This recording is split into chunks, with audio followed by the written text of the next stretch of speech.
다시 1리터에 2,000원대로 기름값을 올리는 서울 도심의 주유소들이 부쩍 늘었습니다.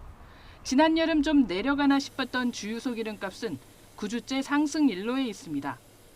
이번 달 첫째 주 전국 주유소 휘발유 평균 가격은 한 주 전보다 5원 상승한 1,750원을 기록했습니다. 서울은 평균 1,830원대를 넘었습니다. 경유도 10원 6전 상승한 1,640원 6전으로 집계됐습니다. 월급 빼고 다 오른다고 사람들이 많이 하는데 저도 그렇게 느끼고 있어서 아무래도 조금 쓸 때 한 번 더 생각하고 쓰게 되죠. 주유소 기름값은 더 오를 전망입니다. 국내 유가에 영향을 미치는 두바이유 가격이 최근 10달 만에 1배럴에 91달러를 돌파한 데 이어 브렌트유 역시 90달러를 돌파했습니다. 러시아와 사우디아라비아의 원유 감산 연장 결정 속에 호주 가스전 파업으로 천연가스 공급 차질 우려가 겹쳐 지난해 11월 이후 최고치를 경신했습니다.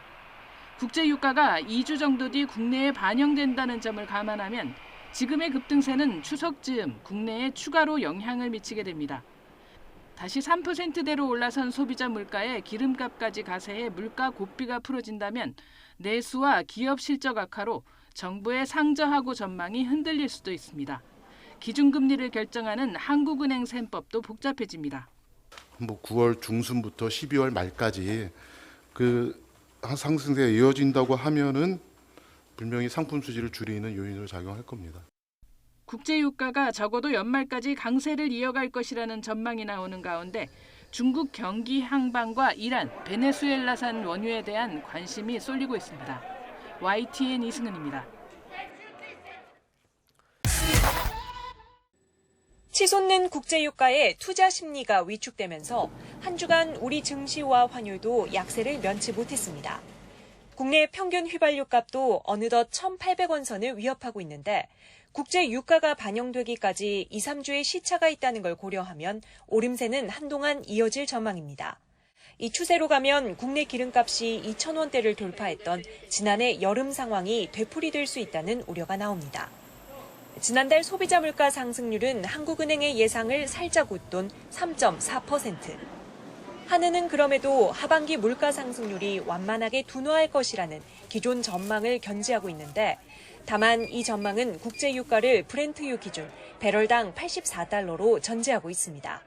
향후 국제유가 움직임에 대한 불확실성이 커 앞으로 유가 향방에 대해 자신 있게 말씀드릴 수는 없겠지만 만약 연말까지 90달러대의 높은 수준이 지속된다면 향후 물가 경로의 상방 요인으로 작용할 것으로 보입니다.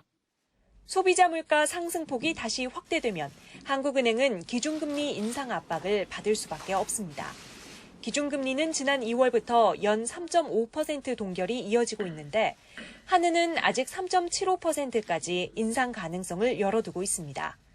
당분간 최종 금리를 3.75%까지도 열어놓을 가능성을 열어둬야 한다는 의견이 모두 6분 모두 같은 의견이셨습니다. 국제유가 오름세가 국내 물가 상승과 금리 인상으로 이어지면 가뜩이나 회복세를 타지 못한 민생 경제는 더욱 신음할 수밖에 없습니다. 앞서 정부는 심각한 세수 부족에도 유류세 인하 조치를 다음 달까지 연장했지만 당장 추석 연휴를 앞두고 서민의 기름값 부담을 덜어줄 추가 대책도 고민해야 할 상황이 됐습니다. YTN 나연수입니다. 앞서 이런 물가 상승에 영향을 미치는 걸로 유가 상승 말씀해 주셨는데 유가 앞으로 상황이 그럼 그렇게 긍정적이진 않겠네요. 맞습니다. 유가는 카르텔이에요. 정말로 산유국들이 사우디는 네옴시티라는 대도시 건설을 하면서 신도시 건설하면서 막대한 자금이 필요하니 유가가 내려가는 걸 용이하지 않고 있죠. 러시아는 전쟁 중입니다. 전비 때문에 하루에 이제 양국이 130만 배를 계속해서 감산해 왔는데 연말까지 꾸준히 감산하겠다라는 겁니다. 예. 여기에다가 지금 겨울철은 유럽의 난방유 수요가 최대 달합니다. 지난해처럼 우크라이나나 러시아가 가스관을 갖고서 장난치게 되면 더 오르거든요. 자, 그런 불안 요인이 있고 여기에다 리비아가 홍수가 났어요. 리비아도 하루에 100만 배럴씩 이제 생산해내는 국가인데 이것도 지금 수급에 영향을 미치고 있습니다. 여기에다 지금은 뭐 중국이 경제활동을 재개했습니다만 조금은 좀 주춤하지만 아마도 경기 부양을 위해서 계속해서 제조업 가동률을 높인다라고 하면 여기도 에너지 블록홀이 될 수 있습니다. 세계 최대 원유 소비국은 중국이에요, 아직까지는. 그러다 보니 국제유가는 골드만삭스는 내년 북해산 브렌트유 기준 107달러까지 올라갈 수 있다라고 보고 있거든요. 이게 물론 사실은 지금 미국도 이제 선거 앞두고 있기 때문에 아마 자체적으로 셰일가스라든가 아니면 뭐 이란이라든가 베네수엘을 통해서 우회적으로 증산하려고 할 거예요. 그러니까 그 기싸움을 좀 봐야 되는데 우리가 어쩔 수 없는 부분이기 때문에 가능한 한 조금 미국이 뭐 자체적으로 셰일가스를 증산하든 어쨌든 이 국제적인 국제유가를 조금 내려놓지 않으면 이 불안했던 이제 국내 소비자 물가가 상당 기간 굉장히 높아질 뿐만이 아니라 금리 인하 시점이 뒤로 상당히 밀려요. 고물가가 지속이 되게 되면 그런 부작용이 나타날 수 있습니다. 예. 네, 지금 보시는 그래프 지난 일주일 동안 뉴욕 상업거래소의 브렌트유 가격입니다. 지난 12일 장중 배럴당 92.38달러까지 뛰었습니다. 10개월 만에 최고치입니다. 왜 이렇게 오르는 걸까요? 최근의 급등세는 엄청난 홍수 피해를 입은 리비아와 관련이 있습니다. 사망자가 2만 명에 달할 걸로 전망될 만큼 심각한 피해가 있었는데 이 여파로 주요 석유 수출항 4곳도 폐쇄됐습니다. 리비아는 하루 평균 100만 배럴의 원유를 생산하는 국가인데 매일 이만큼씩 공급이 줄고 있는 셈입니다. 앞서 사우디와 러시아가 감산 방침을 내놓을 때까지만 해도 배럴당 90달러 안팎 정도를 유지할 거다, 이런 분석이 나왔습니다. 리비아 사태, 경제 상황이 점차 나아지고 있는 유럽과 중국에서 석유 수요가 늘어날 전망이라 100달러까지 치솟는 것 아니냐, 이런 전망도 힘을 얻고 있습니다. 우리 경제도 여파를 피하기 힘듭니다. 휘발유값 추이를 보여주는 그래프입니다. 지난해 6월 2,000원을 넘긴 뒤 하락하다가 1년 만에 다시 급등하고 있습니다. 오늘 서울 주유소 평균 휘발유값은 리터당 1,850원에 육박합니다. 문제는 기름값뿐만 아니라 모든 생활 물가가 다 오를 거라는 점입니다. 연말까지 이런 상황이 계속될 수 있다는 예상이 지배적이어서 당분간 서민들의 시름은 더 깊어질 걸로 보입니다. 전문가들의 분석 들어보겠습니다. 결국 초점은 이제 에너지 가격이 얼마나 오를 것이냐, 이런 것이 사실 100달러 아래로 유지될 것이라고 생각은 하는데 이게 또 다른 외부적인 요인에 의해서 추가적으로 올라가게 된다라 그러면 물가지수 상승폭이 커지게 되고 이것이 결국 근원 물가지수 상승폭까지 이어질 수가 있거든요. 한두 달 정도 시차를 두고 품목에 따라 조금 다릅니다. 네. 이 영향을 미치기 때문에 정부는 10월 이후에는 소비자 물가 상승률 8, 9월에는 3%지만 10월 이후에는 한 2%대로 안정될 것이다라고 얘기를 하고 있는데 불안 요인이 너무 많아졌어요. 네.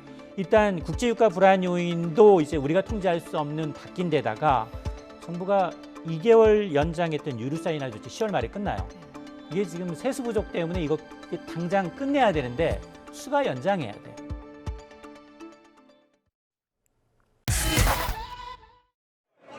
국제유가가 연일 상승 곡선을 그리고 있습니다. 현지 시간 14일 뉴욕 상업거래소에서 10월 인도 서부 텍사스산 원유 가격은 전날보다 1.64달러 오른 배럴당 90.16달러의 거래를 마쳤습니다.